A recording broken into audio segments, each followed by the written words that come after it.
Look, I'm going to tell you a story about something I did that probably wasn't exactly right. But here's the thing, I don't regret it.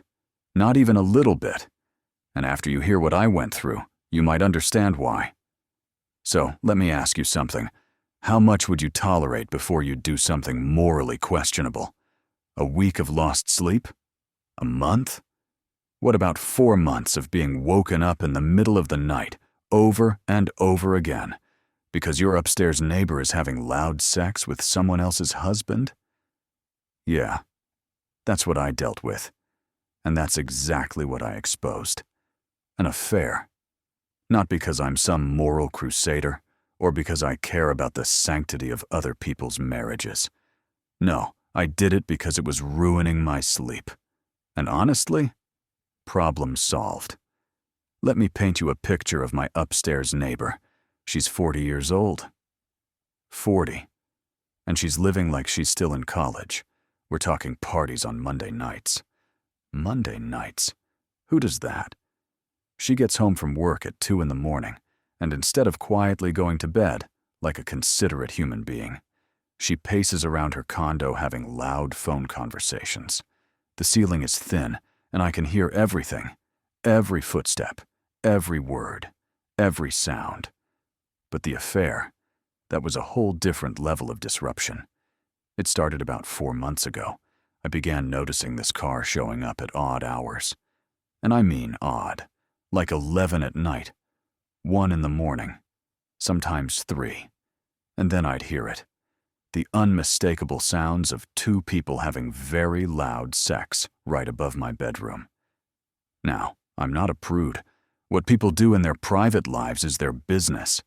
But when your private life is literally happening directly above my head and preventing me from sleeping, it becomes my business real quick. At first, I thought maybe she had a boyfriend. Fine, whatever. But then I started noticing patterns. He never spent the night. Not once. He'd show up late, they'd do their thing, and then he'd leave. Usually within an hour or 2. And his car, I couldn't help but notice when I'd see it in the parking lot, had baby car seats in the back. Plural. Car seats. So yeah, it didn't take a genius to figure out this guy was married with kids. Now, this wasn't my first rodeo with this neighbor. Oh no. We had history. Bad history. She'd been a problem since she moved in. Those Monday night parties I mentioned? I had to get the homeowners association involved to shut those down. I tried talking to her first, like a reasonable adult. I went upstairs, knocked on her door, and politely explained that the noise was affecting my sleep, and could she please keep it down. You know what she did? She basically told me she didn't care. Not in those exact words, but the message was clear. She looked at me like I was the problem, like I was some uptight neighbor who couldn't handle people having fun. Fun. On a Monday night when people have to work the next day. So, yeah, I already hated her. I really did. And now this affair was adding a whole new layer of sleep deprivation to my life. After weeks of this, I'd had enough. I was exhausted. I was irritable. My work was suffering because I couldn't focus. I'd lie in bed, finally drifting off to sleep, and then I'd hear his car pull up. Then the footsteps. Then the noise. And there went my night. I decided I needed to do something. But what? I'd already tried talking to her. The association couldn't really do anything about her having guests over, even if those guests were loud. I felt powerless. And then I thought, you know what? Maybe the person who needs to know about this isn't my neighbor. Maybe it's the wife. So I became a detective. Not a proud moment, I'll admit, but desperate times and all that. I started with the license plate. Every time this guy showed up, his car was right there in the parking lot. So one day, I wrote down the plate number. Then I went online and found this website called InfoTracer. You can look up license plates and get information. I paid a small fee, entered the plate number, and boom, I had an address. From the address, I was able to find a name. property records are public, after all. And once I had a name, well, social media made the rest pretty easy. I found him on Facebook. There he was, smiling in his profile picture. And right there, listed in his information, was his wife. I clicked on her profile, and my suspicions were confirmed. Pictures of their kids, pictures of family vacations, posts about their life together. She had no idea her husband was spending his late nights in my upstairs neighbor's bed. Now, this is where I had to make a decision. Did I really want to do this? Was I really going to blow up this woman's life just so I could sleep better? I sat with that question for a few days. I'm not going to lie. I felt conflicted. This wasn't just about inconveniencing my neighbor anymore. This was about destroying a marriage, affecting kids, turning someone's entire world upside down. But then I'd have another sleepless night. And another. And I'd think about how my neighbor didn't care about me, didn't care about anyone but herself. How she'd ignored my polite requests and forced me to get the association involved. How she was 40 years old but acted like a selfish teenager with no regard for the people around her. And I thought about that wife. Didn't she deserve to know? If my partner was cheating on me, wouldn't I want someone to tell me? So I did it. I created a throwaway social media account. I kept the message simple and factual. I told her I lived below someone her husband had been visiting regularly for months, always late at night, never staying over. I told her I was sorry to be the one to tell her this, but I thought she should know. I hit send before I could second-guess myself. Then I waited.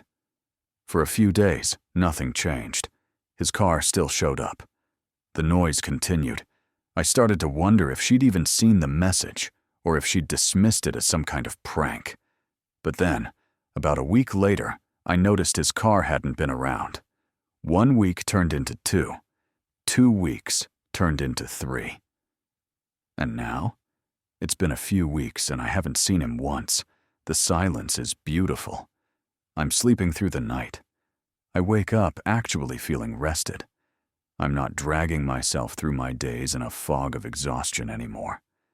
My life has genuinely improved. Do I feel guilty? A little, maybe. I mean, I potentially destroyed a marriage. Those kids now might be dealing with their parents splitting up. That wife is probably going through the worst time of her life. And yeah, I did that. I set those dominoes in motion. But here's the thing. I didn't create that affair. I didn't make that man cheat on his wife. I didn't make my neighbor pursue a relationship with a married man. They made those choices. They decided that their desires were more important than his marriage vows, more important than his kids, and definitely more important than my ability to sleep in my own home. All I did was shine a light on something that was already happening. The wife deserved to know the truth about her marriage. And honestly, if they were going to have an affair, maybe they shouldn't have been so loud about it, that the downstairs neighbor could hear everything. Actions have consequences. That's something my neighbor is hopefully learning now. You can't just live your life with complete disregard for everyone around you and expect there to be no repercussions. Would I do it again? Absolutely. In a heartbeat. My only regret is that I didn't do it sooner. I suffered through 4 months of sleep deprivation when I could have solved the problem much earlier. So, yeah, maybe what I did wasn't exactly right. Maybe I should have minded my own business. But my business is sleeping peacefully in my own home that I pay for.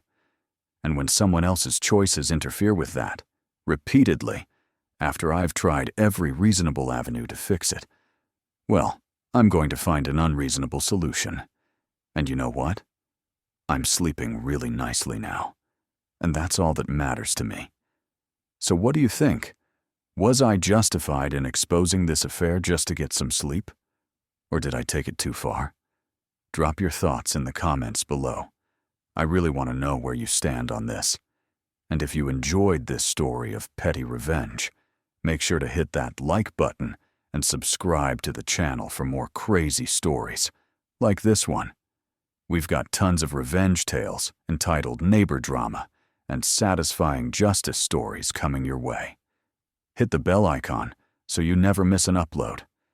And if you've got your own revenge story, share it in the comments. I might feature it in a future video. Thanks for watching, and remember, sometimes being petty is the only way to get a good night's sleep. See you in the next one.